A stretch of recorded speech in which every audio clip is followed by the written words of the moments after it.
One TV special report.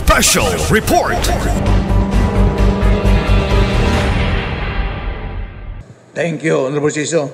Actually, natay balaod. Kung ang barangay magpass ordinance, ipaabot sa City Council, madawa sa City Council, after 30 days, wala pa action ng City Council, the ordinance of barangay is deemed approved. Muna itong balaod. No?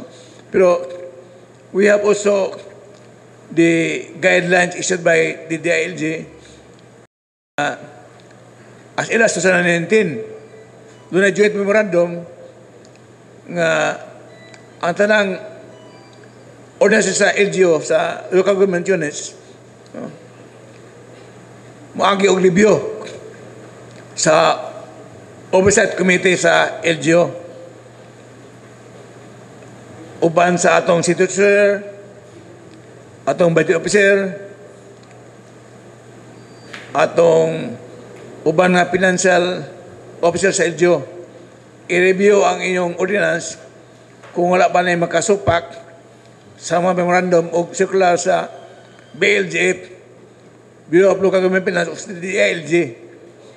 Muna, as early as 2019, nagpasal mi og resolution City Council to create the oversight committee. No? Wala lang gid mahimo tungkol sa naabululan sa mga bulaton ba. So, among ginahimo karon, City Council, nag-endorse lang sa atong City Treasurer para ma-review ang barangay ordinance. Yan, based po atong City Treasurer's Office, wala kayo matagag-patagad. Pero ang balaod na ingon nga, kung ang barangay nagpasal ordinansa, o niya na may authority ang council nga mo-approve sa ordinance sa barangay, isubmit sa barangay sa City Council. Kung ang City Council nakadawat, din mo action within 30 days, the ordinance, barangay ordinance is deemed approved. Okay? Pero naay atong plano sa LGU, kay usama ang atong LGU sa mga kapitan, nga uniform gyud ang atong fees sa barangay. No? Labi na siya uniform, pero karon wala pa. So, kaning ordinansa, kung sa yung ordinance, no, bisag matupan na yung siso, pending pa, approve na to. Approve na kay namay bilaod. Pero katong yung ordinansa, motivasiyan. Nag-meet sa urban, ang ubante 100. So, mo inyong basihan sa atong Treasurer's Office nga pag-charge sa inyong fees. No? Samtang wala pa yung ordinance, nga ipisar ng kutsiyo para manilipom ta ng barangay sa ilang mga fees nga i-impose sa ato mga nagkuha o clearance sa barangay. Okay? Honorable Siso. Thank you very much, Mr. Chair. With that, I know nga katong Barangay Tinago, Lamaan, I think also Malingkol, with the statement of the majority floor leader, all katong yung ipang submit considered as pwede na to ninyo i-implement. Okay, 30 days naman ang lapas. With that also, Mr. Chair, ang ako lang pong another inquiry, another point is this, kanang, since di naman sila mo visit sa atong barangay hall for the clearances, and then naamang good ni matag barangay, I know ang atong mga matag barangay, naamang ginatawag og mga purok clearances nga. Before makakuha si barangay clearance, makuha siya sa purok, kay naamang mga penalties, manggod ana, manggod underline Mr. Chair, like, wala siya ning attend og pahina, wala siya, hugaw ang iyang palibot, warag katong puro clearance mo to'y maka-clear niya nga although wa siya nilimpyo pero mobayad siya ani in lieu sa wala niya wala niya gituman iyang mga responsibilidad sa iyahang tugaran.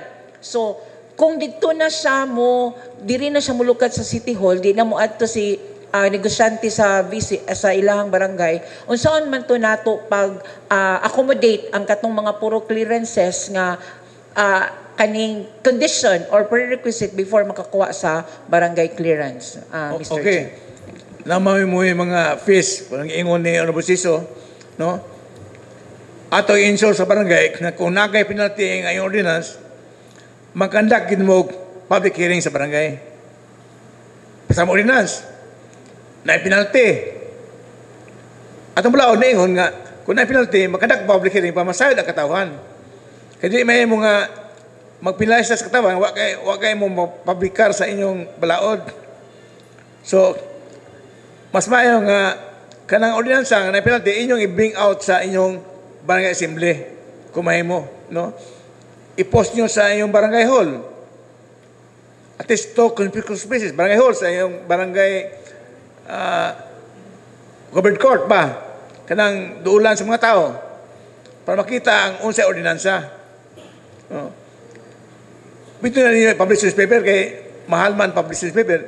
I-posting lang niyo sa inyong barangay, sa barangay hall, sa covered court, o sa ubang public buildings.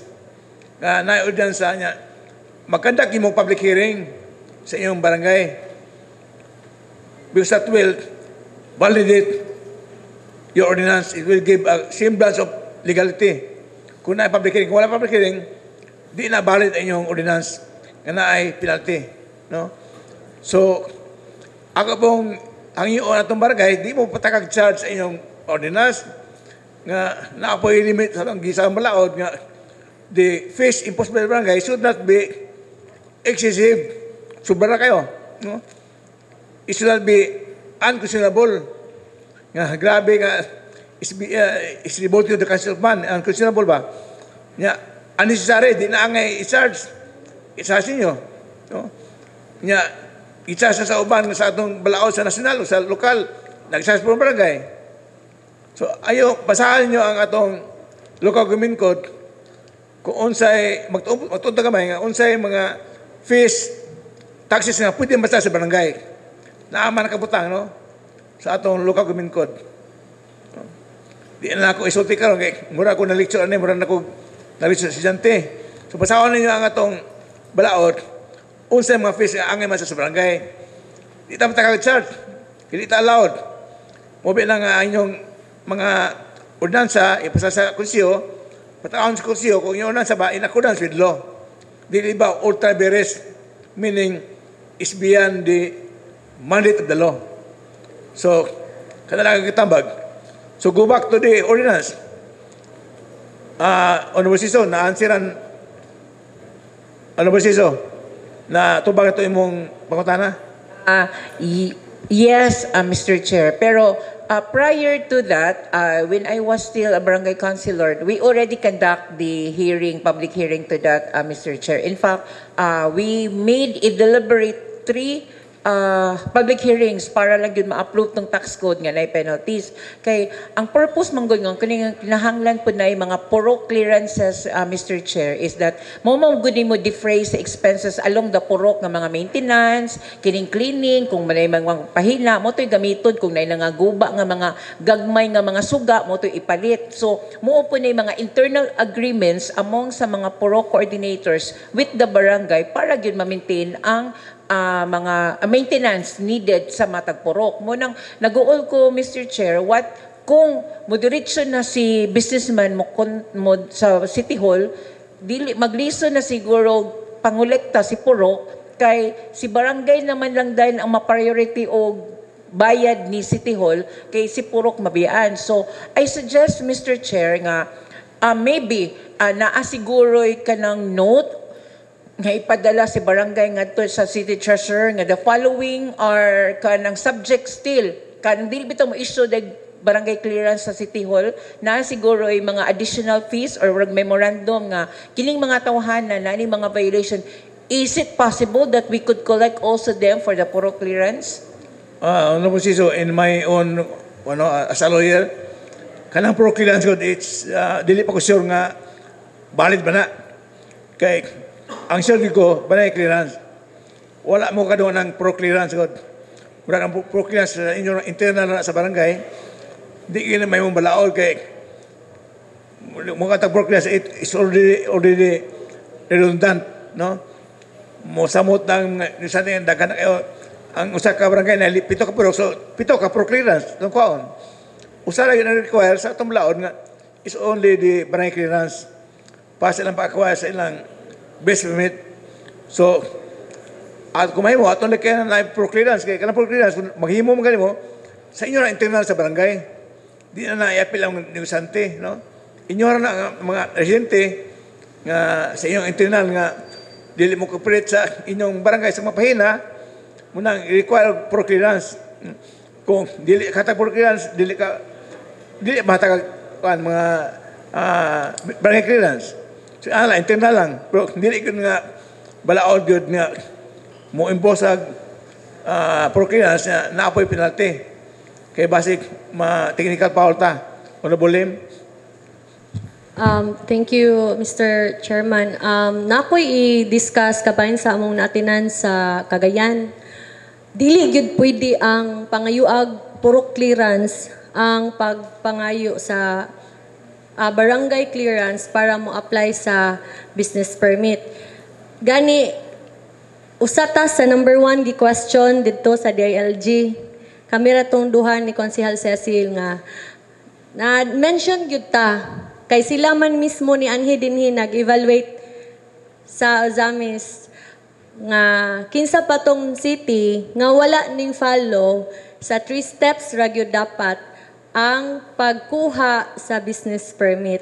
And they found out nga ang Ozamis duha ra data nga nag-impose og puro clearance then naapay bayro nun adi sir makakuhag barangay clearance. Then, muanhi sa City Hall, so bali, 4 steps na dayon ta. Oh no, 5 steps na dayon ta. So, nawala na ang ease of doing business, nga tulura dapat ka window dinhi sa atong City Hall, rab mahitabo. And strictly implemented by the DILG. And I guess si Sir Edgel makadiscuss ana sa kabahin sa puro clearance nga dili gid siya pwede. Sir Ejel, can you compliment the manifestation of Honorable Lim?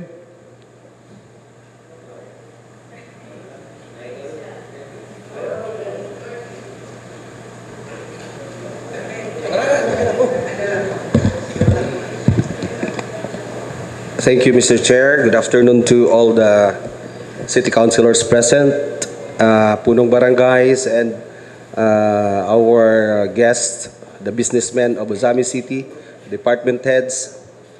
Once again, good afternoon. Can I speak in binocular, Mr. Chair? Bisayon lang para masabtan. Hello. Hey, daghang salamat, Mr. Chair. With regards to the, sorry. Kabahin sa pag-issue aning puro clearance, problema gini siya before because this is, dili ni siya legal. But in fact, ako gining istorya sa mga barangay, punong barangay, maka-attest ang atong Liga President. Ako silang gidiscourage and even ako pag yung ginadili yun, dili discourage. Unless otherwise, kung na ay existing or na sila ordinance requiring anang puro clearance. And before po sila maka-require og puro clearance, kinahanglan silang ordinance organizing or creating purok leaders or purok president. No? Kay questionably gina nganong mag-require ka anang purok clearance nga wala magani sa balaod ng purok president or purok. Di ba nato na makita sa balaod? So questionably, mag-require ka na, pwede ta matangkugo, no? Pwede ta makasuhan. Kay wala na ni-exist legally and officially ang purok or a purok president. Tinuod dili? So wala na ga-isyo sa karon og purok clearance, di ba? But pwede kagawad coordinator clearance. Kay ang kagawad na ay ato bitaw na siyang gikuan magud ni siya, Mr. Chair. Among ang kagawad murag gitagaan og assign purok, no? So siya ay puro coordinator. Maora na siya nga paagi mo na ako gihimo sa ila and ako po naggipa-appeal sa ilang sunod nga ordinance nga kung mag-require sila kana ng kagawad coordinator clearance. Kay siguro yun nga dili mo matangkugo. Okay, so solve na ta diha, wala na ga-issue. Gawas ko maghimo sila ordinance. Thank you, Mr. Chair.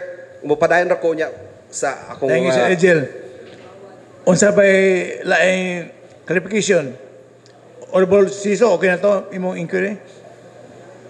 Kanang imong ingon po kanina nga 50 mil sa barangay, wala na maabdi atong local government code nga hanto karon 50,000 sa seminar lang Honorable Lim, I think doon lang ibutang nga micro barangay enterprise 3 million, di ba? 3 million micro barangay enterprise kung ang ilang assets properties 3 million, no? Or more. So, naibag malaod. Salamat ko si Edin nga gitagaan ko copy, hard copy sa kuan. Only 68 pages. 68 pages sa kamera. Dili ka po basahon. No? So, thank you. So, unsa wala mo na, ma'am, sa kagawad sa Mamidio sa Gango.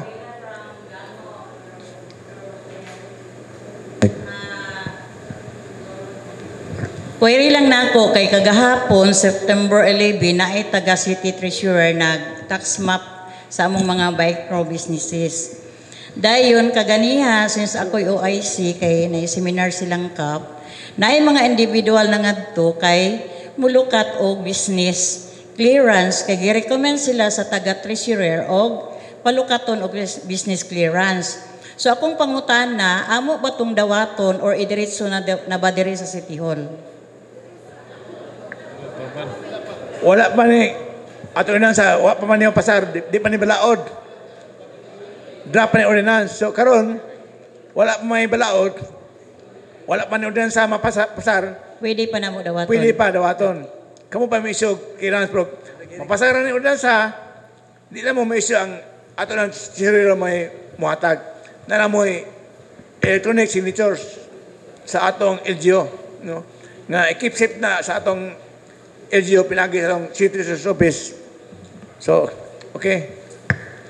In other query.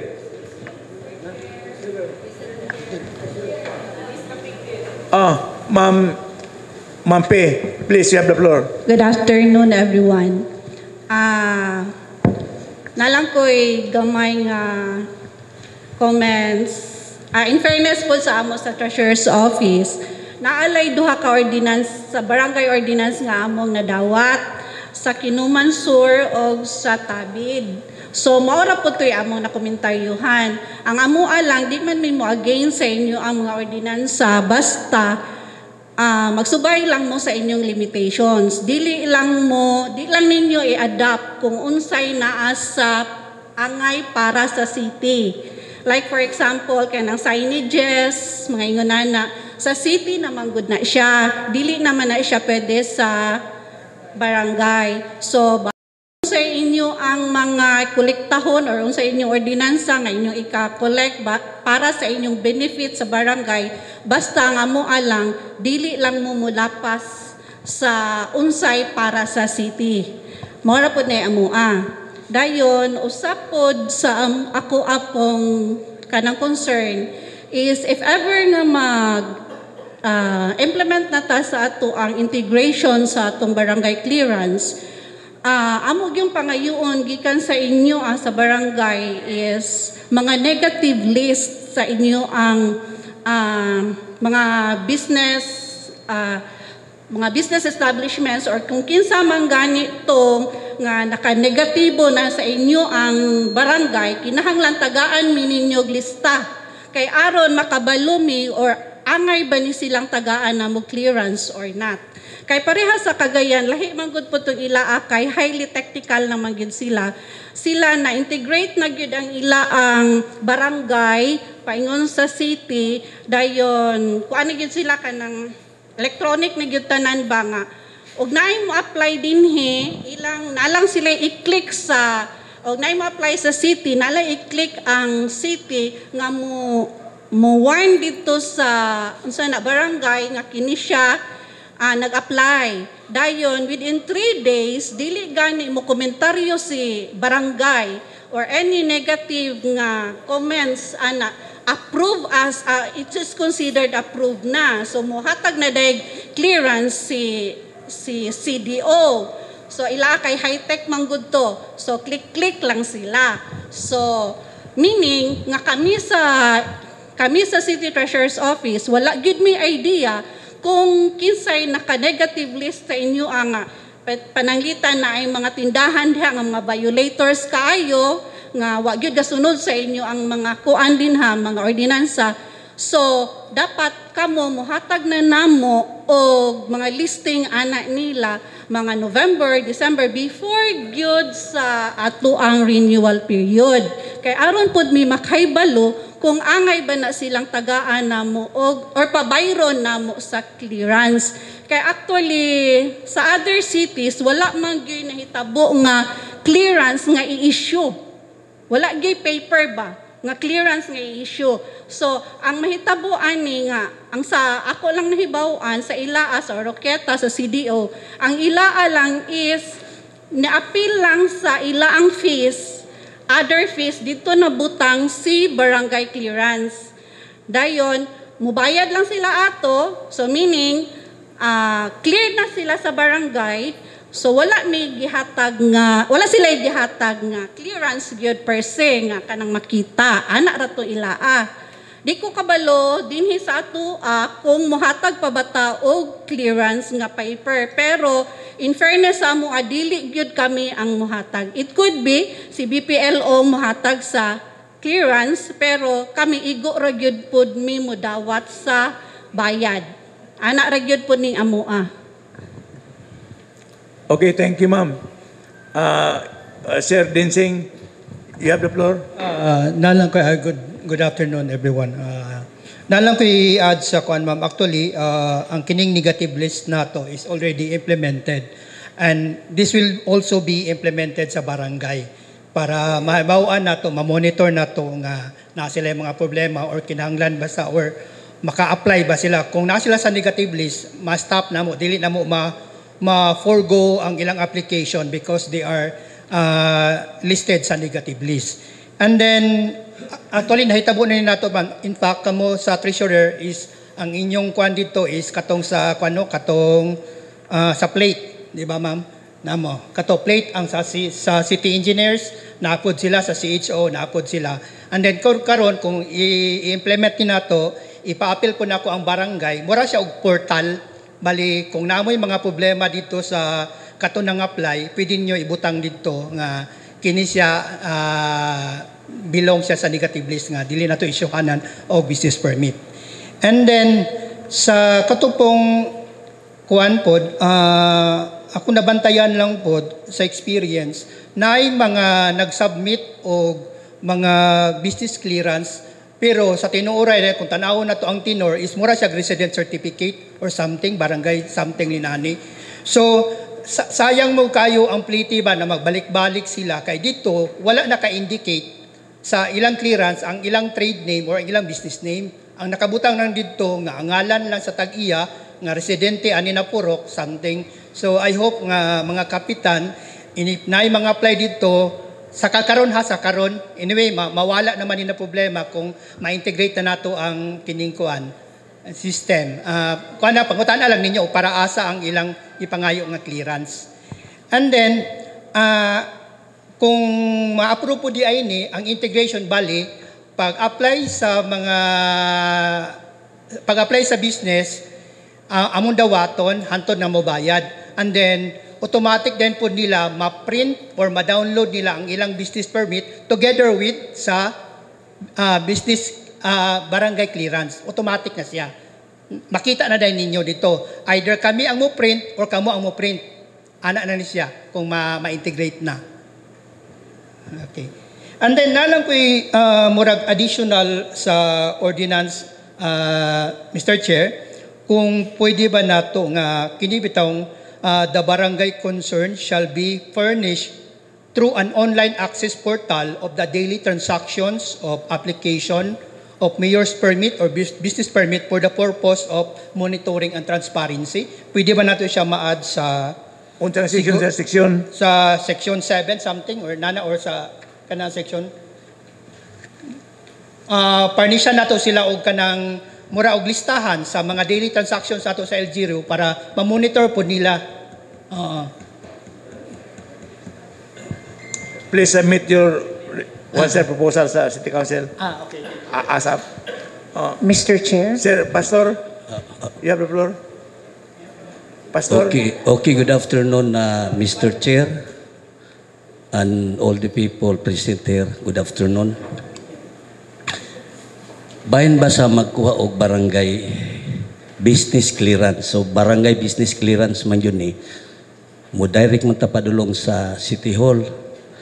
Unsa o man nato pag-regulate like sa mga business establishment nga in conformity ba sila sa barangay ordinance? Like for example, dunay pigiri nga brag baho ba niya palibot sa eskwelahan, ingon ana, dayon kung mo direct sila padulong dito sa kuan, unsa man nato pag-regulate ana nga murag problema man sa barangay. Then ikaduha, pananglitan dunay mga business establishment nga kanang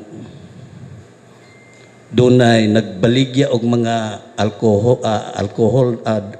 alcoholic nga mga drinks ana, mga liquor nya dool sa mga public places.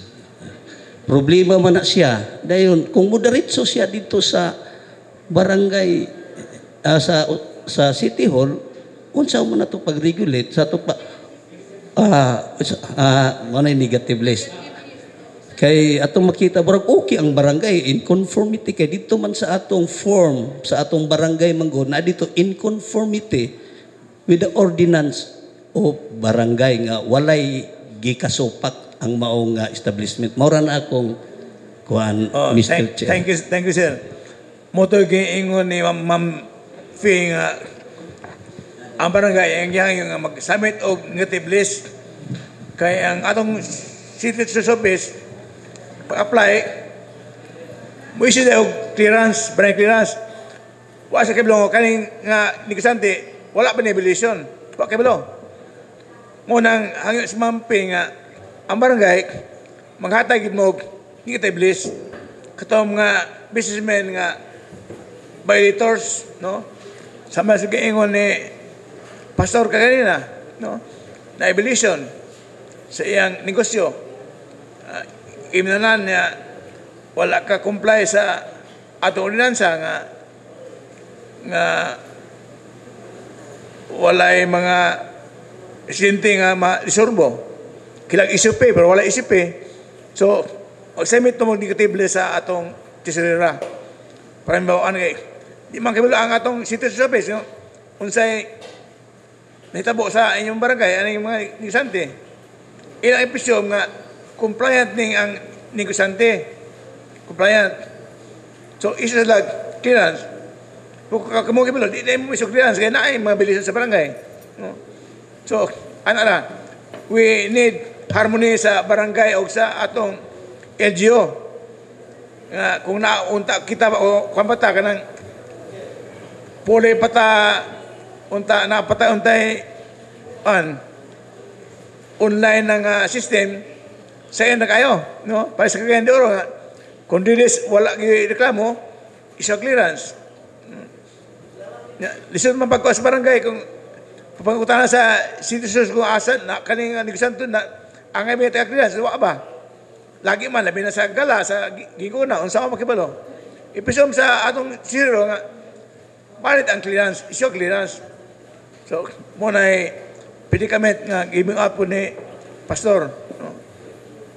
So ang po nga ang atong barangay pisas no barangay captain kagawad magpahibalo sa atong city office nga kani may negosyante kani mga establishment negative ni na mobilisyon para di ma-issue clearance, no? Kaya ibinipay na sa BPLO sa barangay, no? So ulo mo sa akin please, Sir Floor. Thank you, Honorable Chair. Honorable Chair, nalang ko ipaklaro sa mga kapitan regarding aning Section 4. Kay ang payment sa business, barangay business clearance, i-base man sa ilahang barangay ordinance, Honorable Chair. No, so, dili uniform ang payment sa ilang barangay business clearance. Then, i-base sa ilahang barangay ordinance, Honorable Chair. So ako pangutana sa mga barangay kapitan Honorable Chair, naa ba sila gipasar nga ordinansa aron mo ibasihan sa City Treasurer's Office sa pagkolekta sa irang barangay business clearance? Ano yung pangutana ko, Honorable Chair? Thank you. Mato pa sa atong sirilagay na si Ma'am Pinapikit. Nga as of now, duha ka barangay ang iyang napasar og ordinansa.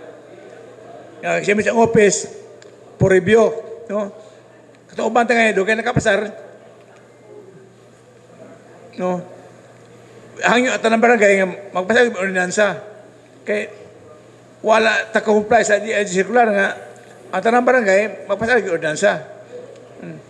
O mga nga si Mayor, gusto na gud nga ang City Council magpasar og ordinansa para ang barangay musunod na lang ba, musunod. Mo concur lang o mo-adapt sa ordinansa sa City Council. Pero ato na himon po. But in the meantime, wala pa. Ang kada barangay, magpasar mo ordinansa. Fixing the barangay clearance. No? Usually, 50 pesos. O sa ato ding syudad, kasi pwede 100. No? Depende sa inyong sitwasyon sa barangay. Ay lang po nang sobra na po kayo, nga mahal na po kayo. May mo na excessive. No? May mo unquestionable. So, almost sa akin, okay to? Follow-up question, Honorable Chair. If ever, Honorable Chair, so dili pa mapasar ang barangay ordinansa sa barangay business clearance. So, dili makakolekta si barangay treasurer. Kaya wala sa basis. Wala ordinansa barangay, libre ang mahigay, wala ordinansa. So, muna nga si Ma'am Pinapikit nga, ipasar lang siya para malito sa ato, malito sa office. Kaya pagsangin sa City Council, ako nang i-load sa City Service for review. Kung wala kang supa sa circular sa PNG o sa Department of Finance, sa DNG. Kung wala charge. Wala may case, kasi libre. So, encourage sa barangay councils na mag-imog mo, itakbo mo yan sa Honorable Paminantes.